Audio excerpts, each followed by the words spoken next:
en période de Noël. Donc, forcément, c'est un moment important de venir passer l'après-midi avec les résidents des Myosotis cette semaine et les résidents de la Noé la semaine prochaine.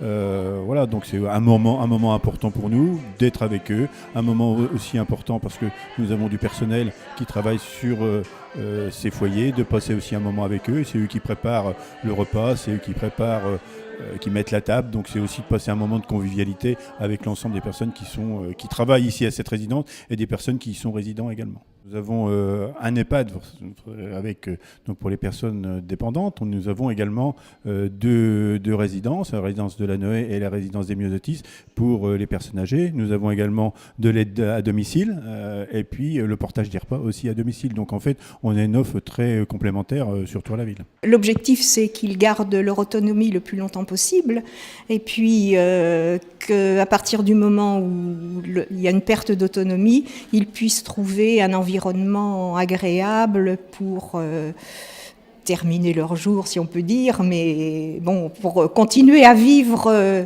correctement. Par rapport à l'ouverture de ces résidences, la population a changé puisque vers les années 70-80, les personnes qui entraient dans ces résidences avaient entre 65 et 75 ans. Et maintenant, la moyenne d'âge sur nos deux foyers est plutôt autour de 85 ans. Donc, bien sûr, les attentes sont différentes puisque les personnes sont plus vieilles, donc elles demandent également un peu plus d'attention. Hein, tout en étant quand même, puisque pour être dans une résidence, un foyer résidence, il y a un degré d'autonomie qui doit être là. Nous mettons beaucoup l'accent sur les rencontres intergénérationnelles, par exemple. Sur le foyer des Myosotis, nous avons un partenariat avec les SECPA. Le foyer La Noé, la semaine dernière, nous avons eu donc une rencontre avec le conseil municipal des enfants. Et puis au niveau de l'EHPAD, dernièrement, les élèves de l'école Jean Zay sont venus aussi chanter et puis raconter un poème aux résidents. Nous avons mis en place un système de courses le jeudi matin par exemple, qui permet aux résidents de la Noé et des Myosotis de se rendre au supermarché. Il est prévu aussi d'aller une fois par mois au marché. Les nouvelles technologies sont entrées dans nos foyers et dans l'EHPAD. À savoir l'introduction des tablettes numériques. Et donc ça, c'est vraiment tout nouveau.